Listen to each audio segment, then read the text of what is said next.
Welcome to Life Stories. Have you ever been betrayed by the very people who were supposed to love and protect you? Imagine walking into what you thought was a family gathering, only to be blindsided with divorce papers, an ambush orchestrated by your in-laws. But what if, instead of breaking down, you turned the tables with a shocking revelation of your own? This is a story of betrayal, deception, and ultimate revenge. Stay tuned as we uncover how one woman exposed the truth and watched her enemies crumble. Subscribe to Life Stories to begin today's tale. I should have known something was wrong the moment I received the text from Emily. It wasn't that we were close, we weren't. In fact, Emily had never texted me directly unless it was to pass along a message from their mother or, more often, to complain about something I had supposedly done wrong. So when I saw her name pop up on my phone that Friday afternoon, a cold, uneasy feeling settled in my stomach. We're having a small family gathering this Sunday at Mom's house. It's important. Be there at 3 p.m. It's a surprise. So don't tell Jake. That was it. No friendly greeting. No polite hope you can make it. Just a demand. I stared at the message for a long moment before showing it to my best friend, Claire. She raised an eyebrow, setting down her coffee cup. That sounds weird, she said bluntly. Why wouldn't Jake know about it? That was a good question. My husband, Jake, was extremely close to his family. If they were planning something, he would usually be the first to know. The fact that they hadn't told him made me suspicious. Maybe it's some kind of intervention. I mused. A health issue? A surprise for him? Claire scoffed. Or maybe it's a setup. I don't trust them. She wasn't wrong. Jake's family had never fully accepted me. They weren't openly hostile, not at first, but there was always an undercurrent of judgment. A feeling that I was an outsider looking in. His mother, Charlotte, had a way of making me feel small with nothing more than a tight-lipped smile and a glance that lingered just a little too long. His father, Robert, was more direct, treating me with cold politeness but never warmth. And Emily had always been the worst, picking at me with passive-aggressive comments disguised as jokes, her words cutting deeper than she probably realized. Despite all this, I had tried. I had smiled through awkward family dinners, endured endless lectures about tradition and expectations, and ignored the not-so-subtle hints that they thought Jake could have done better. So why was I even considering going? Because of Jake. Despite his family's treatment of me, he had always stood by my side. He loved me, and I loved him. We had built a life together, and I wasn't going to let my paranoia ruin it. If something was really wrong, I needed to be there. So I texted back a simple, "Sure, see you then." I didn't tell Jake, not because I wanted to hide anything, but because I needed to understand what was going on first. If it was something serious, I would tell him afterward.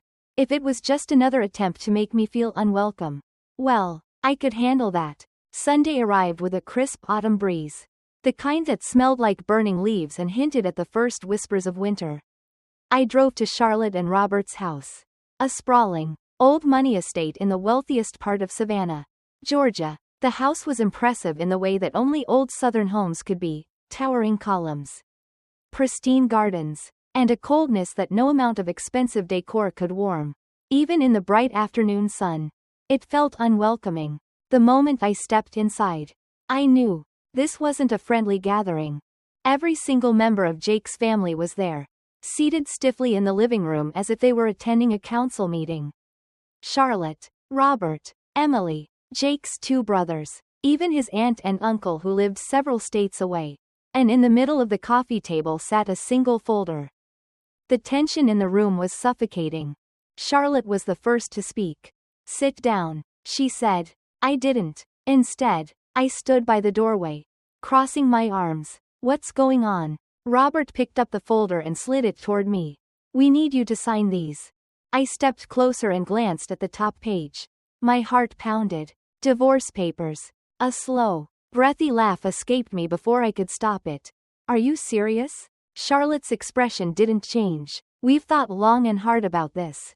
And it's clear that you are not a good fit for this family. You don't respect our traditions. You don't contribute the way a wife should. And you've been a distraction to Jake's future." "A distraction?" Emily smirked. Let's not act surprised. You know you don't belong here. I looked around the room, my pulse hammering in my ears. They weren't just suggesting I leave. They were telling me. They had already decided. Without Jake. Without me. They thought they had the power to force me out of my own marriage. I steadied myself. Where is Jake? Robert shifted uncomfortably. He's not here. He doesn't know about this yet. We're saving him from the stress of. I held up a hand. So let me get this straight. You ambushed me. You drafted divorce papers without his knowledge. And you expect me to sign them just because you said so? Charlotte smiled tightly. It's for the best. I exhaled slowly, shaking my head. Then, I smirked. Reaching into my bag, I pulled out a folder of my own and tossed it onto the coffee table. Actually, I said, I have a surprise for you too. The moment my folder hit the coffee table, the air in the room shifted. Emily, who had been smirking just seconds ago, stiffened. Robert's face darkened, his fingers twitching as if he wanted to snatch the papers away before anyone could read them. Charlotte, always so composed, suddenly looked uneasy. No one moved, no one spoke. Robert was the first to react. He leaned forward, grabbing the folder with slow, deliberate movements, his eyes scanning the first page. As he flipped through the documents, his face turned an alarming shade of red, his hands shaking with barely contained rage. Charlotte snatched the papers from him next, her eyes flicking frantically from one page to the next. Emily, impatient as ever, grabbed a sheet and barely read a few lines before gasping. How did you? She clamped her mouth shut, her hands curling into fists. I tilted my head, savoring the moment. I've known for a while now. I said, my voice light, almost conversational. I was just waiting for the right time. And guess what? That time is now. Silence. Then, Robert slammed the folder down on the table. This is fake, he snapped, his voice sharp and full of authority. There's no way you. Oh, but I did. I folded my arms across my chest. And you just proved you recognize exactly what's in those documents. Otherwise, why would you be so scared? More silence. Then, a voice I hadn't heard all evening spoke up. Jake's uncle, Thomas, who had been sitting quietly in the corner, reached for one of the pages. His eyes moved across the text, his brow furrowing. Robert, he said, his voice calm but firm. Is this true? Robert's jaw clenched so tightly I thought he might crack a tooth. He didn't answer. Charlotte's hands trembled as she set the papers down. She looked up at me, her face paler than I had ever seen it. You? Her voice was barely above a whisper. You have no idea what you've done. I smiled, slow and deliberate. Oh, I think I do. The weight of the moment pressed down on the room, thick and suffocating. I watched as the people who had spent years looking down on me now sat frozen, their perfect little world crumbling around them. Emily's face was ghostly white, her lips pressed into a thin line. Her mother looked like she had swallowed something sour. But Robert was shaking with fury. His hands clenched into tight fists. But they weren't the ones I had been waiting for. Right on cue, the front door swung open. Jake stepped inside, looking confused. Mom said there was some kind of. His words trailed off as his eyes darted around the room. First, he noticed his family's tense expressions. Then, he saw the divorce papers sitting on the table.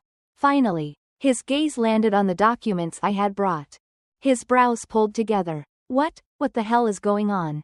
Charlotte shot up from her seat so fast that the chair scraped loudly against the hardwood floor. Jake, sweetheart, sit down, she said, her voice unnaturally sweet, masking the panic underneath. We can explain. I cut her off before she could start spinning her lies. No, Jake, I said firmly, stepping forward. You should sit down. You're going to want to hear this. His eyes flickered between me and his mother, confusion turning into wariness. Slowly, he moved toward the couch. But he didn't sit. Instead, he turned to me directly. Explain, he demanded. I took a steady breath and pointed at the papers I had thrown on the table. Your family tried to ambush me into signing divorce papers behind your back, I said, keeping my voice even. But they didn't expect me to have my own paperwork. Jake's brows knitted together. What? I stepped closer. tapping the folder with my fingertips. That's everything I've uncovered over the past few months. Bank records, emails, hidden transactions. You might want to take a look. For a moment, Jake didn't move. His hesitation wasn't out of doubt, it was fear. A fear that whatever was in those pages would change everything he thought he knew. Slowly, he reached for the folder and flipped through the first few pages. His face drained of color. His breath hitched. His hands shook. Dad? His voice was barely above a whisper. But I could hear the tremble underneath. He turned to Robert, eyes wide, desperate for some kind of denial. What the hell is this? Robert didn't answer. Mom? Jake's voice was louder now. Tell me this isn't real. Charlotte wouldn't even look at him. I crossed my arms. It's real, Jake, I said. Your dad has been funneling money out of your joint accounts for years.